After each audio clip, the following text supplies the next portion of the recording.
Well, hello there. Thanks for joining us and welcome back to Talking Wanderers. With me today are Nick Jackson and Wanderers correspondent Mark Isles, who will be discussing last week's incident-packed victory over QPR and this weekend's cup game at Spurs. Well, boys, we're all a lot happier this week, aren't we? Great win Saturday, incident-packed. We've all got a smile on our faces, haven't we? Yeah, it feels a little bit better. The first battle has been won, as it were, but I don't think anybody's getting too far ahead of themselves. I think there's a lot more to come now, and you know they've proved they can do it once, but they've done that before. I think they've got to prove they've really turned a corner now. And Nick, we keep sort of dropping in and out of this bottom three, don't we? So it's never safe, is it? Well, from my own point of view, I just felt a lot more. I've started watching Match Today again. So I mean, I've just been avoiding it, and I think that's the mentality of a lot of fans. Are just sick of hearing about them and watching them getting beat, and it's just a psychological boost like that, a home win. Yeah. And in some respects, the fact that it was a controversial win makes it even better.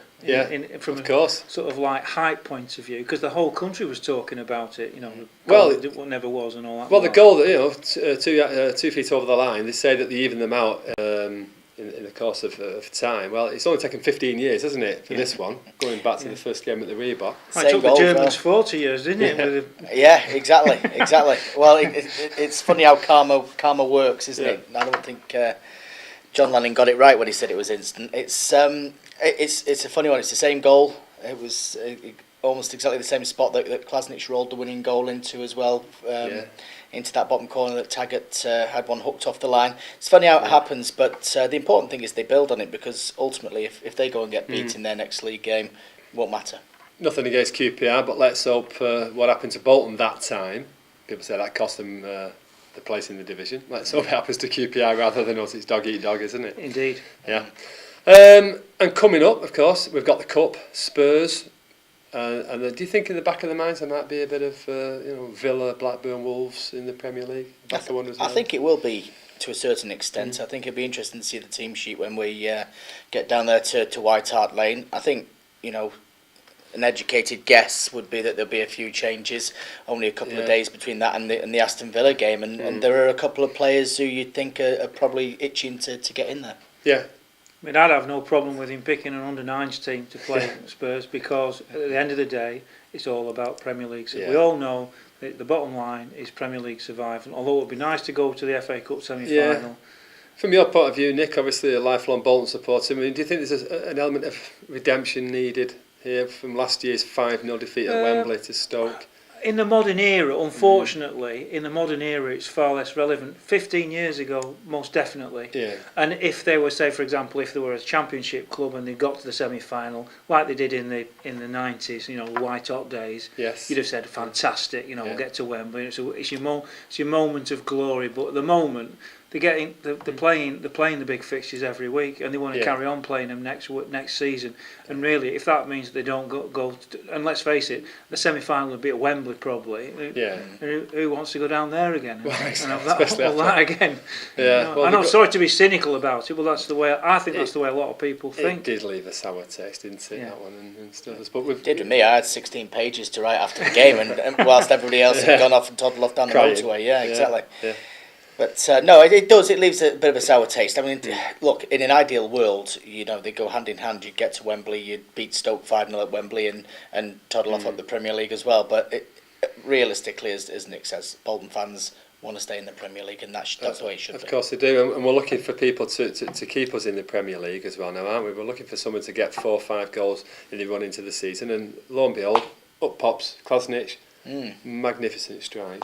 Can he play a big part in the last 10? Well, he can, but sadly I think he's going to be off the bench, because I just don't see a way of putting him in the team from the start. I mean, everybody's pretty much resigned to the fact that 4-5-1's the way forward. David Ngo is the only player at the minute that looks capable of playing that lone striker's role. So where does Klas fit in? And unfortunately, he doesn't like it, and it's quite evident by his goal celebrations he didn't like it.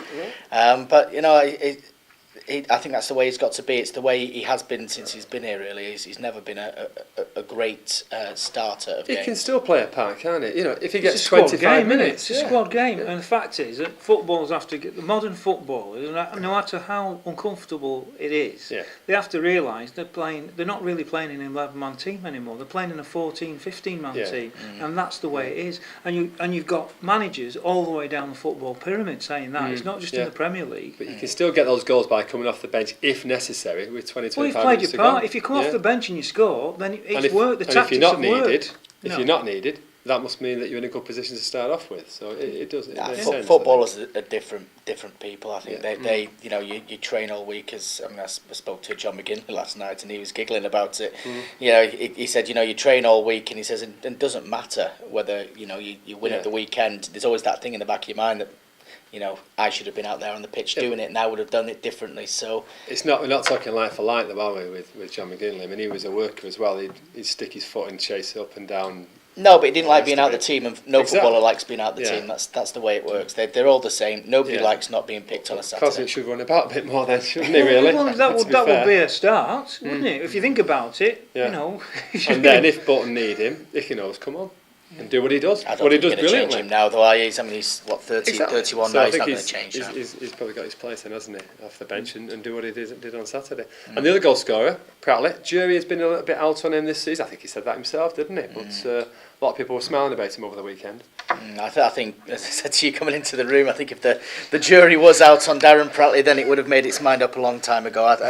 You know, the fans haven't given him much of a chance, and I think they've been right in a lot of it because I don't think he's had a good start to the season. He's been unlucky because Wanderers haven't been playing well. He hasn't weighed in with the goals, but he played well at the weekend, and I hope that turns a corner for him because he's a sound lad, and I want to see him do well. Brilliant. Okay, we've got a smile on our face today. Brilliant. Well, thanks very much, and hopefully we'll be smiling again next week. So please join us again at Talking Wanderers.